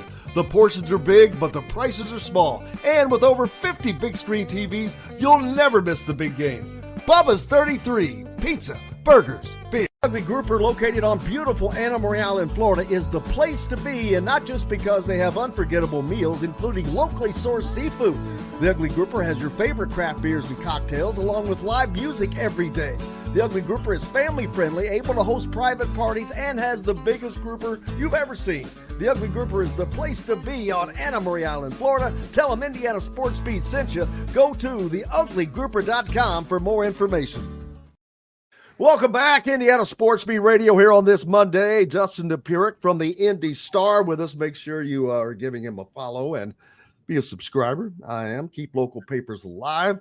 Dustin, easy sports weekend for Indiana as the football team had a bye, and basketball played Saturday against South Carolina with a win in which they played as well as I've seen an Indiana basketball team play in a while as far as complete game. They came out starting the game, shooting the ball well. They shot the three well all game. They got scoring from multiple places in multiple ways, and they looked pretty good. And they played good defense, but they could never put that South Carolina team away until toward the end. But all in all, it was a good outing for Mike Woodson's team. Yeah, no, absolutely. I mean, I didn't watch. I kind of checked in on the box score. Yeah, no, I mean, I think big deal on a bunch of things here, man. I don't think you'd seen this great of a performance yet from the guards. Miles Rice going 23 points, 7 of 10 shooting, 3 of 4 from 3 is a big deal. And then Carlisle getting 12 points on his zone. You get 11 points out of Trey Galloway. So good performance, I think, for the guards was something you needed to see. That it was important for those guys to get going. You had a relatively quiet night offensively from Ballo. Had 7 points, only took 2 field goals, had 13 rebounds in there. But you needed to see the backcourt get going. I think that was one of the quotes I saw from Mike Woodson, is saying that he really looked at what they've got to do better in the backcourt, obviously, because basically in his time they've really had to rely big on just leaning on whoever their centers happen to be at the time, and putting 2 bigs out there and needing production, a ton of production from both of those guys every night, and dealing with usually teams are going to pack the paint against you when they figure out that's who you are. So I thought just that's kind of what stands out to me from the box score, is just seeing that they really got something out of the guards. And those guys, like they need that, basically that's certainly really important. Obviously they're still going to probably lean on Ballo and on and on Renew and on Mbako, but they're going to need something, some significant performances out of those guards to make sure that they can't just key in and drop guys in the paint and pack it. So I think really big deal to get Rice in particular, but also Carlisle going in that game. Yeah, and it's a game that Hoosier fans want to see as they get ready to head down to the Bahamas. One more game yet, but against UNC Greensboro.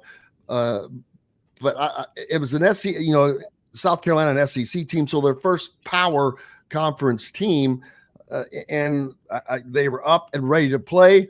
Going to be interesting to see, are they going to do the same against this UNC Greensboro team? Did they come out with the fire like they did and play a complete game? Because when they get down to the Bahamas, they're going to have to do that. And Louisville is a team that can knock down 3-pointers, and that is an issue they had something with in the first half of this game. But man, they shut South Carolina down in the second half. They allowed 7 made 3-pointers in the first half, 1 in the second. That you do that, that's gonna win you some games. Yeah, 1 of 9 from 3 isn't bad at all. Sorry, I had something stuck in my throat there. No, I think that was kind of another sign that I think the Eastern Illinois game was similar, basically in that Eastern Illinois was able to get going. They really kind of turned up in the second half, and so yeah, I mean that's I think certainly don't want to see that necessarily, like this sign that it takes you a minute to get going, but all the same, I mean they didn't do a poor job defensively in the first half. 11 of 31 overall isn't bad. Just gave up 7 of 20 from 3, but you see them just obviously dial it up a lot. Take it down to 1 of 9 from 3-point land. It does suggest like obviously they're doing a good job of making adjustments at halftime and saying, okay, what are we doing wrong here? What do we need to fix? What do we need to get right? And they're not just executing it. I mean, they're suffocating whatever it is that you're doing well. They're taking away entirely the shots that you're giving up. So I mean, that at least is a good sign. Obviously, you want to see a little bit better, a little bit better starts and whatnot. But I mean, they were still, absolutely in control, basically in the first half, and again, did a good job of taking that, just taking that stuff away in the second half and turning that, 8 of 29 is a pretty good defensive performance, against those guys. So, I mean, I think that's how many, I didn't even see this. So Morris, I don't even know how to say his name is. Ogusuk has got 4 of those threes. I mean, how many of those were in the second half? Oh man. I mean, I guess did he hit one of them? I mean, did they just snuff him out? I think he was the one that hit the one, but I can't remember off of memory now. But he would be my pick for one of 2 guys that hit it. Right. But yeah, he was one that they let go wild in the first half. But man, they did a great job in the second half of shutting that down and making that adjustment. Which again, adjustments are not something we've seen a lot of either. No. Yeah, no, I mean, I think what it's shaping up to be, and I think this shaped up when you really put the roster together. It's the closest thing to a complete roster he's had, like by a long shot. And so that gives you the capacity to do a lot of different things. I mean, even though they're still leaning heavily on the bigs, and heavily on the front court, they can put out different lineups. I mean, they have the capacity to change things around and shift lineups and play a little bit smaller and get a bunch of guards out there that can really defend and just basically move things around to make it work. And so I think that's really the biggest thing I think that you're seeing is that like he has a team that he can make play a bunch of different ways. And I don't know that he's had that. Basically since he's been at IU, he's ended up with teams that forced him to play a certain way and had obvious weaknesses, basically, and had obvious strengths, but strengths that you could take away if you really wanted to sit on them. This makes them just a lot more versatile. Again, like it's still its own issue that your 2 best guys, 2 of your 3 best guys are your 4 and your 5, and your 4 probably could play frequently does play the 5, but all the same, I mean, they've got enough that they can run around and really defend somebody. Get up in passing lanes. Get up and fight through and make sure you're contesting shots. Just having lineups together that can really decide you're going to take something away defensively in ways that maybe they haven't been able to before. Yeah, and switching to Indiana football, or not just Indiana, though. Overall, the AP poll came out yesterday, and, of course, no movement in the top 5. Oregon, boy, did they squeak by the hair of their chin up in Madison, winning by a field goal over the Badgers, but they remain at number 1. Texas remains at – or Ohio State remains at number 2. Texas number 3, Penn State 4, Indiana 5. This is a weird year because – Ohio State is the only team that plays the other 3, and they play all 3 of them, which normally in a normal world, that would be Indiana that had to play all 3 of those. And the first time they don't, they're catching all kinds of flack because they have it. But, that comes to an end this week as Indiana will travel to take on the number 2 Ohio State Buckeyes. But the fact that they are still number 5 in the AP poll, which they are going to be number 5 in the college football poll tomorrow. I don't expect any movement there. That tells me they're locked in to these playoffs because a loss at the number 2 team in the country is not going to drop you all the way out, especially we've seen what happens when Tennessee loses to a team that already has a loss in Georgia. They're going to move down, but it's not going to drop you out. So I am of the opinion Indiana is locked into these playoffs, like Curt Cignetti is locked in as the coach of the Indiana Hoosiers. Fine job with the segue there. No, I think segue is not the word. Nice job of connecting. No, I think they're in really good shape. I think the only thing that could knock them out, they would have to get embarrassed. I mean, they would. And Ohio State would have to put a big crooked number. I mean, I don't like an IU Nebraska beat. Yeah, it had to be like like Ohio State would have to be 50 or more, and Indiana would have to just not score. I mean, they would have to look like they have no business being on that field. And I don't think that's going to happen. I mean, like I ultimately would say that I think Ohio State will probably win. I'm not convinced that they will, number one. And number two, I just really don't think you're going to see Indiana go there and lay down and get hammered. So I think so as long as they don't, I think they're in pretty good shape. Obviously, the SEC folks who think that the college football playoff should just be the SEC Invitational. Exactly. That's what it's really getting to. For sure, that is no joke. And I'm like, come on, guys. Do you all not see this? I mean, why don't? Here's my thought. Why don't they just you need to live in an SEC state for a minute? And dude, I get it. My daughter goes to Ole Miss. What are you talking about? Oh, all right. Then you do get it. Yeah. No, absolutely. So yeah, and I understand they have great tradition and history, but what they're not understanding is they're not alone. And this 12-team playoff, I think, is going to be great because it's going to give opportunities for upsets. But also, what if they want it to be this way? Then fine. Why don't you have, instead of being so gutless and playing only 8 conference games, and now Alabama played Mercer this past weekend in November, start the SEC tournament. Have a top, seriously, have your top whatever, and take 2 of those games that are whatever and just start it there. And the Big Ten does the same. Because that's what it's going to ultimately come down to, the Big Ten and the SEC. And if you want to invite somebody else, okay, that's you. I doubt that they will, but that's in essence what they should do. Just have a freaking tournament in each conference, and those 2 play at the end for the championship. Right. I mean, I think what's obviously awkward about this year, particularly at the SEC. I mean, like, I've got a ton of respect for the SEC. So if anybody happens to be listening to this that says the SEC is the best conference, I still think the SEC is the best conference. I'm not, looking at that any different. But you're in a situation where you're looking at Alabama, Georgia, Ole Miss, and Tennessee. And Texas obviously is standing above them right now, but they still have a game against A&M, and they've still probably looking at an SEC championship game. You have Texas A&M kind of lingering in the back that might be able to rise its way up, certainly, especially if they can beat Texas. I mean, if they beat Texas, you're going to have a situation where you're going to have 1, 2, 3, 4, 5. It's 6 teams, 6 SEC teams with 2 losses. And it's just like, all right, can you really say that you have to get them all in? And it's really tough. It's unfair because it's like you really look at their, their resumes and it's like, okay, well, like, but which one do you say doesn't belong? Like, how do you split those hairs and say that, okay, like when you really look at their schedules and who they played and who they beat, it's really hard to say, okay, well, this team belongs and this one doesn't. Like, it's really tough to split those hairs. But it's just like on the flip side of that, like can you really say that, like, all right, they all lost to each other, like, do you got to get them? Is it fair that you got to get them all in if you're looking at Indiana and the only team they lost to is in Ohio State? And like that's it. They blew the doors off of everybody else. It's tough. I mean, obviously, again, we're looking at a situation where it is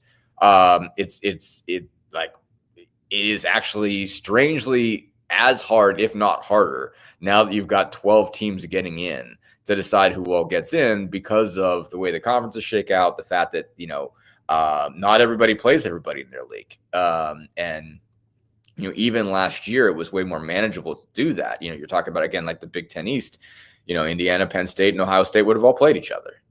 And you'd be able to have a better sense of that. You'd know, whether Indiana was better than Penn State. And again, I'm a Penn State grad. So, I am not sure. I am not at all certain that Penn State would win that game. And I probably think that Indiana would probably win it, but they didn't play. And so, there's nothing you can do about that. And if you're, Indiana's in this strange place that, you come into this year and you're thinking, oh, great, you're not in the Big Ten East anymore. It gives a new head coach a chance to get a good start, get you 6 wins. Hey, let's schedule Florida International and, West Illinois, because, you need to get this guy wins. You need to get this guy started, get him 6-6 and in a bowl game, and so that he's not sitting here at 4-8 after his first year. Get him a couple wins, get him right, and get going. You never expect to be 10-0 in the first year head coach when you're Indiana. And so it's just, I get you can dock them for that, but how is that fair when you're really considering what they're doing? So it's going to be a weird argument, however it shakes out. You're, no matter who you are, you're kind of rooting for somebody to lose. But I think if you're the committee and you've watched Indiana, and again, like I said, there's when the AP pool and the committee is. The committee gets to sit down and watch everybody. Everybody in the AP pool has another job. And so, if you get to watch Indiana every week, I get that you don't know what they would be if you threw them in an SEC schedule, and if they had to play Ole Miss and Tennessee and, Alabama and Kentucky and whatever. It is, the SEC is definitely stronger in its middle. They wouldn't be 10-0, but they also wouldn't be 10-0 if they had to play Oregon, Penn State, and Ohio State, right. Which would be so. For once in the history, they get a manageable schedule, which was actually perfect for Indiana to build this program. I think actually, but they have a damn good team, and it's going to be shown how good they are. They're going to play Ohio State Saturday. We're going to get a good glimpse into exactly where they are. And I think that Indiana is as good as these other three Big Ten teams. We'll find out how close they are or not. Penn State is a great defense. Their offense is so-so. And that's just a fact. Oregon, they're beatable. They're 11-0. They just haven't lost. Yeah. Ohio State probably should have beat them in that game, but they didn't. And so, but it's going to roll on, but I'm looking forward to it. I'm looking forward to the 12-team playoff. It's going to be deeply messy. Yeah, there's not a great team, and I think that's the other thing about it being a SEC. That's the great part of it. Yeah, you have to it's almost like you've got to give teams opportunities. You just can't presume that because they're in the SEC they just must be better. And that must be determined beforehand. Basically, if the SEC gets 4 teams in that have 2 losses, that's giving you a lot of benefit of the doubt. That's a lot. The SEC cannot complain if it gets there and one of those 4, Alabama, Georgia, Ole Miss, Tennessee, if one of those teams gets left out, you can't complain. You're still getting 3 teams in with 2 losses. You have been given a substantial amount of benefit of the doubt there. And they will get 4 teams in total. And at the end of the day, I'm like, okay, that's a third of the playoffs. Indiana, the Big Ten is going to take a third of the playoffs. Frankly, the team that should be more worried, the team that they should make more of an argument on is Notre Dame. Notre Dame has a loss to Northern Illinois, and it's just if you're gonna take somebody out, I guess that they have the A&M win that looks really good, they have the Louisville win that looks really good, the Navy win looks okay. But Louisville just got beat by 3-7 Stanford. Yeah, and so they've got Army coming up, they've got USC coming up. They still have a case to make. USC obviously hasn't played well at all, but they are USC and they have USC players. So that's at least something to get you back in. But I think if you're the committee and you're trying to find somebody to throw out, obviously they're Notre Dame. I get it. They're not getting thrown out. That's the problem. They're going to make it in because it says Notre Dame on it. But if you're going to let somebody out, Indiana shouldn't be the team that gets left out, especially again. Oh no, I just don't think if they're competitive at all against Ohio State, I just do not think that they're. Oh yeah, absolutely. They're locked in, brother. What is up next for you? I am not on this first 2 legs of the road trip, so I'll just be watching tonight and Wednesday from TV and writing stuff up from there. We're going to be in Milwaukee on Friday. That one's obviously drivable, so that is another NBA Cup game, and see how that one goes. Obviously, the Pacers go back to the scene in Milwaukee. It was a really fun series last year, but this time Giannis is going to be there. Chris Middleton, I presume, will not. And I don't know if Damian Lillard is going to be there either. So we'll see how that goes. But just going to be checking in on this Pacers group, see how they go. We'll have some other stuff this week. Went to go check out the Mad Ants. Got to see Jahlil Okafor. So a lot of people are wondering why he's not the guy. He's still dealing with some injury stuff, coming off of Achilles tendon tear like a year and a half ago. So that's your biggest reason. It's tough for that guy to really, really move. But we're going to be writing up, a little bit more about his journey and where how he ended up back. Obviously, this guy was number 3 pick overall back in 2015. 2015. National championship at Duke, the whole bit. So kind of write up his story in terms of where he's been the last couple of years. Dustin Dpoirak from the Indy Star. Make sure you're giving him a follow and be a subscriber. Keep local papers alive. Appreciate you, brother, as always. Absolutely. Thank you, sir. Absolutely. More coming up here from the Hard Truth Distilling Company studios right after this break. Andy Moore Honda is Bloomington's #1 Honda dealer for a reason. Buy a new Honda and get a 3-month break from car payments. That's right. No payments for 90 days. That includes the all-new, all-electric Honda Prologue, and you get it for just 0.9% financing, or the 2024 Honda Ridgeline Black Edition or the Honda Accord LX, both for just 1.9% financing. Get more to your door from AndyMooreHonda.com, Bloomington's #1 Honda dealer and your best place for new and used vehicles. When it comes to apparel and promotions, Freethink has you covered, literally, whether it's 24 or 200 shirts for sports leagues, businesses, or groups. Freethink Apparel and Promotions can also create your very own merchandising store. Freethink Apparel and Promotions did it for Indiana Sports Beat Radio, and they can do it for you. Whether it's screen printing, embroidery, digital printing, promotional products, vehicle wraps, or anything else under the promotional line. See what Freethink Apparel and Promotions can do for you at freethinkapparel.com. Enjoy healthy, delicious meals at home without the hassle with the Fresh Fork. Chef-curated, ready-made meals delivered right to your doorstep. Proudly fueling IU athletes and now available to you with a menu that's always fresh and diverse, from hearty proteins to fresh salads. The Fresh Fork empowers you to make better food choices without compromising. Let the Fresh Fork help transform your lifestyle for a healthier way of living today at thefreshforkonline.com. Use promo code RADIO20 and get $20 off your first order. Hungry for something a little different? Well, head to the Rusty Gator Fork and Ale in Bedford, where oceanic flavors meet southern charm with a Cajun flair, like their loaded voodoo fries, gator bites, or jambalaya, and so much more. The Rusty Gator also has live music each Friday and Saturday night with some of the best local and regional artists around. Visit the Rusty Gator Fork and Ale in Bedford and get your Cajun on.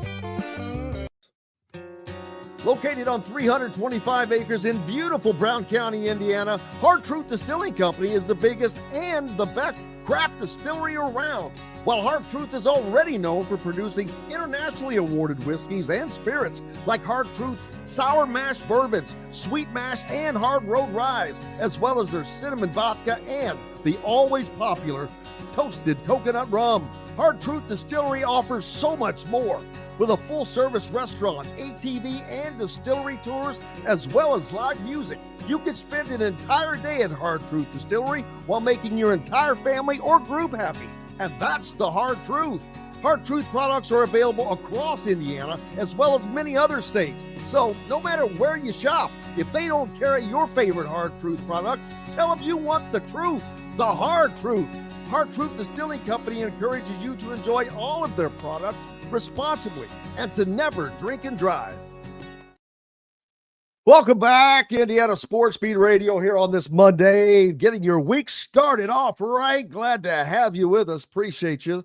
No matter where and how you're listening, like I said, if you're on one of our great affiliates, 97.7 ESPN The Ref, or up in the region on the voice of the region, 104.7 FM, 1230 AM, WJOB, and 1380 The Fan in Fort Wayne, Fort Wayne's only sports station. Or if you're listening on and watching on YouTube, make sure you subscribe, please, and hit the like button and notification toggle so you don't miss a thing. Plenty coming up today. We have the presser with Indiana football coach Curt Cignetti. Tonight, you've got Inside Indiana Basketball with Mike Woodson, another Manic Monday. It's just another Manic Monday, as always. But this is a big week as Indiana football takes on the Ohio State Buckeyes, the number 2 Ohio State Buckeyes, in what will be a top 5 matchup, people. Think about that. Think about that. The shoe is going to be electric, and it for those of you that are going, enjoy the heck out of it. And before I forget, we have finally gotten. I've had a lot of people asking for ISB merchandise and whatnot, and so we finally have that. Store is open and ready to go. I'm going to put the link up here in just a second as I can get that lined up, and you can go and order whatever you like. But the thing that's on, add that, go ahead. Boom, there you go. Just go to, you got, if you want to put the HTTPS thing in, but it's isb.itemorder.com. That should bring it up itself, but you can do, there's the /shop, /home. I don't know if all that needs to be on there. I can find out real quickly by just putting in ISB radio.item order all together. .com, and I'm going to get rid of the shop and the home to see what happens. But when I do that, it brings it up. So there you go. All you need is isbradio.itemorder.com, and that will bring up the store for you. But the thing that I want to point out is we in t-shirts and hoodies and sweatshirts, the design for, and Jamie Hoy made this design, and so congratulations, Jamie, on a great design. But welcome to the SIG 10. That is one that I would love to see any of you that are heading to Ohio State to grab and get. It's not listed as having them in red yet, but I'm going over there today and making sure that gets changed. But just go to isbradio.itemorder.com and get yourself thigged up or merched up. There's plenty of ISB stuff there if you wish as well, but other things that will be coming. But right now, and not only the SIG 10, I'm working that any profits, because there's not much room, first of all, for profits. We're not doing this to make money, but I am trying to work it out that any profits that are on the Welcome to the SIG 10 goes to the Boys and Girls Club. So trust that it's going to a good cause on top of that, but it's a pretty damn cool design that Jamie came up with. It has well, you know what? What an idiot. I could just, instead of just describing it, I could copy and paste it. And I will do just that and show you guys, but it's got the welcome, the red kind of, I don't know what you call it, a chevron. I hate to use the word from the particular cigarette manufacturer, but it looks similar to that in red, but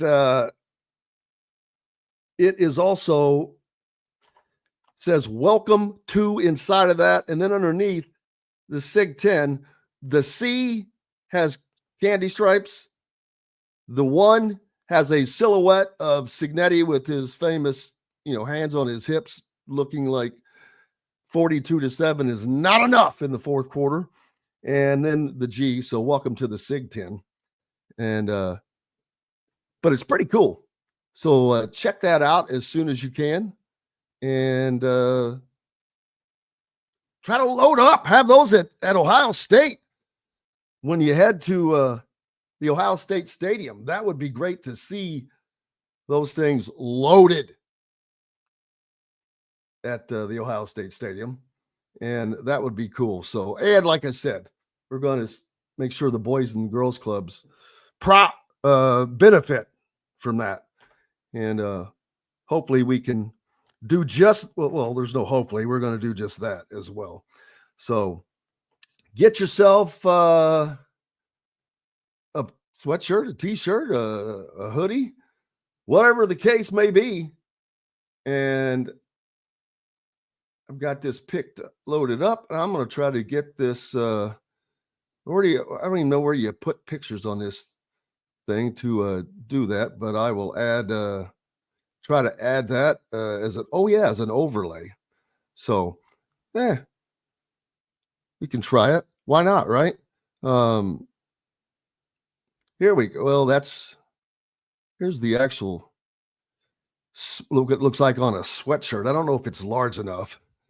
But for those of you on YouTube, you can see what it looks like.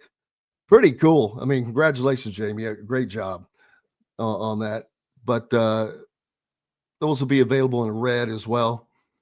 And love to see those out at the Ohio State game, in addition to everything else. But there you go. But yeah, I love that logo, man. That is very, very cool. Jamie Hoy gets the credit for designing that, but looked good. Indiana, it's the biggest game in Indiana football history. Going into this game, it is the biggest game in Indiana football history because of what is at stake. And winning that game, what winning that game would do would be stratospheric for Indiana football. It would confirm they are one of the top teams in all of college football, period. End of story. And it would catapult them into the Big Ten championship, which is what Curt Cignetti told the guys on the BTN television pregame before last year's championship, that he was only there because thought he'd see what the place looked like, because he's planned on his team playing there this year. And he is 1 week and 60 minutes away from making that prophecy come to reality. That would be the latest and biggest Cignetti yet. That's I guess there's a phrase I come up with. You've been Cignetti'd. Well, can Ohio State become the latest to be Cignetti'd? And the entire Big Ten, for that matter. It is incredible to just think about. That is the possibility, and it is a definite possibility. Indiana coming off of a bye week is going to make it all the more interesting. Ohio State has Michigan on the backside yet of their schedule. Do they have a bye week after that? I guess it just might. I can't remember what their record was a moment ago when I was looking them up. But regardless, Indiana has been focusing on this game for 2 weeks, which that's a great benefit. Indiana's schedule has just been perfect in every way imaginable, including the byes coming at the absolute perfect time. Anybody that has a bye in week 2, that's a waste of a bye. As a matter of fact, college football needs to do away with that. I think that's a disadvantage to any team that has that a bye in the first couple of weeks. The whole reason of a bye is to get healthy, to kind of I know they want to spread the games out and all of that, but it is what it is. So looking forward to tonight. I will be heading out to Hoosier Hanks for Inside Indiana Men's Basketball with Mike Whitson, of course, hosted by Don Fischer. This is my first one of those. I missed the first one. And tomorrow, looking forward to Mike DeCourcy joining us, Chronic Hoosier, and working on a special guest, talking to Byron Baldwin about hopefully having him on as soon as possible as well, and to talk about his recommitment to Indiana football. It's huge. Indiana basically beats out Colorado for that.